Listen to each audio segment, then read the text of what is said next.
Yo creo que es un debate muy apasionante, pero del que todavía todos tenemos como muchos lugares comunes y pocas ideas muy definidas, porque en definitiva no deja de ser un lenguaje muy nuevo. Yo estoy mirando por allí, pero no veo nada absolutamente, o sea, queda igual. Hablo a la negritud.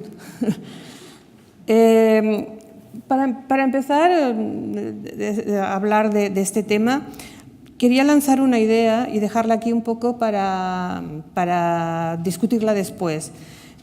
No es que esté muy segura de ella, pero preparando este texto me vino a la cabeza y luego pensé, bueno, pues sí, lo voy a decir. Yo creo que en una pantalla de cine la imagen se ve del centro hacia afuera, se expande. En cambio, en una pantalla de televisión, de ordenador, de tableta o de smartphone, pero sobre todo de televisión y de ordenador, la imagen se ve de fuera adentro, se contrae. Esto, que parece una tontería, pero yo creo que esto condiciona cómo vemos el cine, cómo lo vemos el cine en una pantalla, cómo lo vemos el cine en un ordenador. Tenemos que aprender a mirar, por eso yo decía lo de aprender a mirar otra vez, tenemos que aprender a mirar otra vez de fuera hacia adentro en lugar de dentro hacia afuera, que es como siempre hemos visto el cine. No sé si es verdad o no, y lo dejo aquí para que lo discutamos después, ¿no? Simplemente creo que esto nos obliga a mirar la pantalla de otra manera, a aprender a mirar la pantalla de otra manera. Por eso pienso que el cine que se hace directamente para las pantallas pequeñas tiene que ser distinto. No, es algo que podemos discutir porque no todos los directores de cine están de acuerdo en que sea distinto. Pero yo creo que sí, que tiene que ser distinto, porque si tú piensas que tu película se va a ver desde una sala de cine enorme hasta una pantalla así de pequeñita, tienes que tener en cuenta una serie de cosas que se van a perder no puedes ignorar que el público potencial de ese producto lo va a ver casi siempre en una pantalla pequeñita. Hay cosas como la profundidad de campo, por ejemplo, que se pierde normalmente. Entonces ya no trabajes la profundidad de campo. O los planos secuencias en silencio, que son tan hermosos en el cine, en una pantalla pequeña cuestan mucho de aguantar. Yo creo que eso obliga a que todos los creadores y también los consumidores, y entre los consumidores los críticos, nos planteemos el cine de otra manera, empecemos a mirarlo de otra manera. Luego hay otra cosa que también me parece importante, que es que en el cine en pantalla grande, la narración es fundamental. La narración, el guión, es la esencia del cine, si podemos decirlo así. Pero tiene muchos más soportes. Tiene el sonido, tiene la fotografía, tiene la música, tiene muchos más soportes. En la televisión, durante muchísimos años, se ha nutrido exclusivamente de narración. Si recordáis las series de televisión española, casi todas pasaban en 2 o 3 decorados con los personajes que hablaban y se movían por ahí. Las series americanas, que son las que marcaban un poco la tónica para la televisión, se concebían en bloques de 15 minutos porque había que pensar en los anuncios.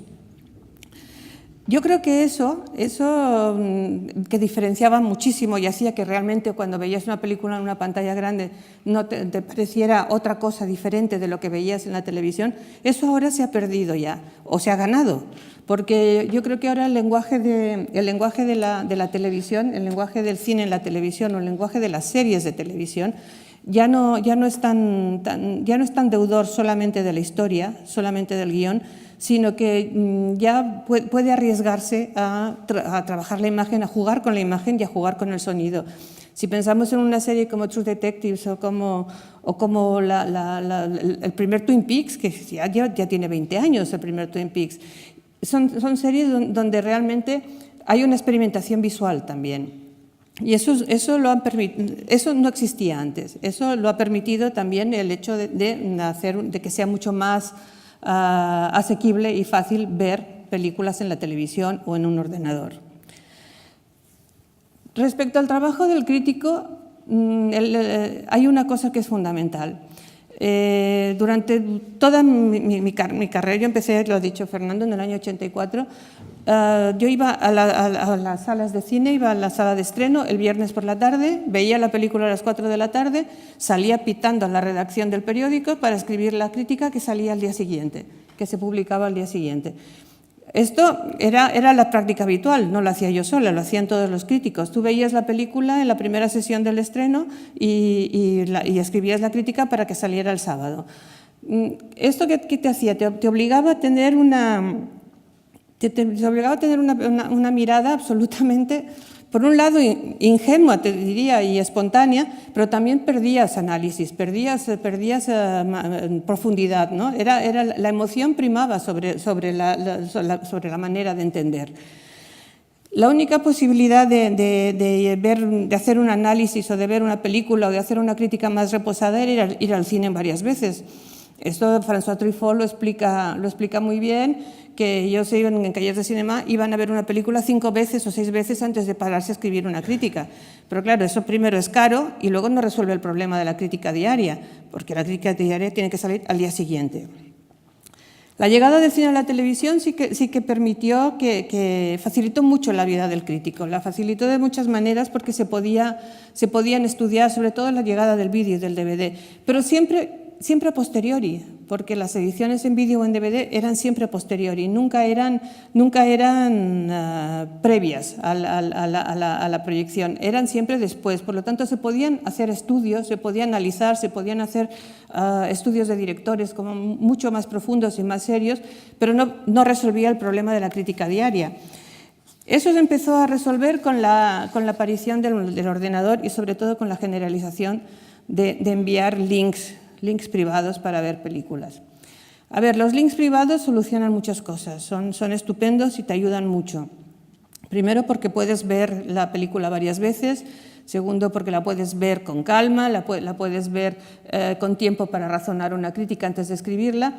Pero también tienen sus inconvenientes, porque claro, las productoras, las distribuidoras que te las mandan, te las mandan siempre con una mosca o con una marca de agua o con un timecode que te dificulta.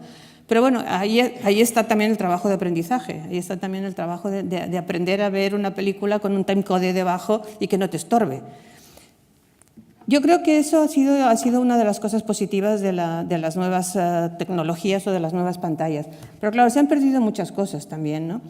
Se ha perdido grandiosidad, espectacularidad, se ha perdido envoltura, se ha perdido el sonido, sobre todo. Yo creo que la visión de una película o de una serie en una pantalla pequeña pierde interés, pierde sonido, se diluye el sonido. Yo creo que también se ha perdido, ahora en las entrevistas que nos han hecho antes ha salido el hecho de la comunión, el hecho de verla en una sala con más gente, el estar en contacto con otras personas viendo la película. Eso se ha perdido. El cine, de hecho, ha dejado de ser una experiencia colectiva para pasar a ser una experiencia individual. Luego hay otra cosa que se ha perdido, que también me parece, se escapa un poco del tema, pero me parece importante, que es el hecho de la huella.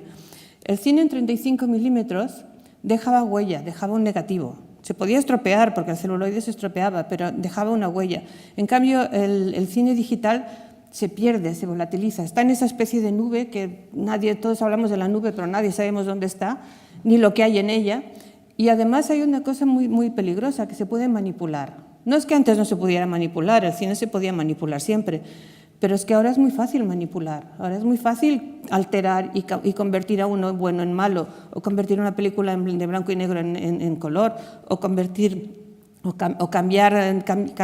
algo. Le puede hacer cualquiera, además, en realidad. Esto me parece un poco peligroso y que todavía no se controla bien, en todo caso. Y me asusta un poco, todo hay que decirlo, la capacidad de manipular, porque también me obliga a muchas veces pensar, ¿esto que me están enseñando es de verdad o no es verdad? ¿Es lo que ha hecho el director o no es lo que ha hecho el director? A veces me lo pregunto, lo dejo también aquí como apunte, ¿no? Lo que se ha ganado, no solo la crítica, sino todo el mundo, es la facilidad de ver las películas cuando quieres, donde quieres y como quieres. En ese sentido, yo creo que el cine ha pasado a ser como lo que son los libros. Tú lees un libro donde quieres, cuando quieres y con quien quieres y como quieres. Y yo creo que ahora el cine se consume como como consumimos los libros, o consumíamos, porque ya no sé si hablar en pasado.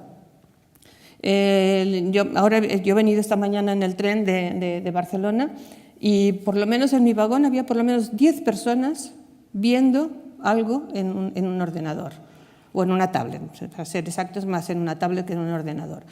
10 personas viendo imágenes, viendo cine, viendo algo, y luego ya más 2 leyendo. Eso es un poco, la proporción era un poco desproporcionada, pero bueno, es que es cierto, el cine ya no se consume como antes, que era ir al cine a las 4 de la tarde, ir al cine a las 10 de la noche, ir al cine, no, ahora tú lo ves y lo usas como usas un libro. Y eso, yo creo que eso también tiene que hacer pensar a los creadores cómo construir sus películas, porque las películas se ven fraccionadas, se ven a trozos, se ven un rato aquí, otro rato allí. ¿Cómo haces con un libro? Tú no lees un libro entero desde principio a fin, tú lees un capítulo hoy y mañana otro. Yo creo que eso también tiene que hacer que los creadores, y hablando desde el punto de vista de la crítica, los críticos aprendamos también a mirar estas películas de esa otra manera fragmentada, ¿no? Hay una de las grandes ventajas que me parece, no sé quién, alguien lo ha apuntado en las entrevistas que nos han hecho, una de las grandes ventajas de las plataformas online, y no solo para la crítica, pero también para la crítica, es el acceso a muchas películas que de otra manera no nos llegarían nunca. Hay mucho cine que se puede ver. Yo en ese sentido creo que YouTube es la gran enciclopedia del mundo audiovisual contemporáneo. Hay un montón de cosas que puedes ver y que jamás se te hubieran ocurrido verlas. Puedes revisar la obra de mucha gente porque está en las plataformas, está a tu alcance, y además puede estar en versión original y, si tienes suerte, en copias relativamente buenas. Yo creo que es una de las grandes ventajas de las nuevas plataformas, la posibilidad que ha dado de acceso a cines de otras nacionalidades, a cines de otros sitios, a cines periféricos o a cines experimentales. Pero entonces me pregunto, ¿y para qué sirve la crítica en todo esto? Porque la gente consume normalmente, no necesita a nadie, pero yo creo que sí, yo creo que la crítica es más necesaria que nunca.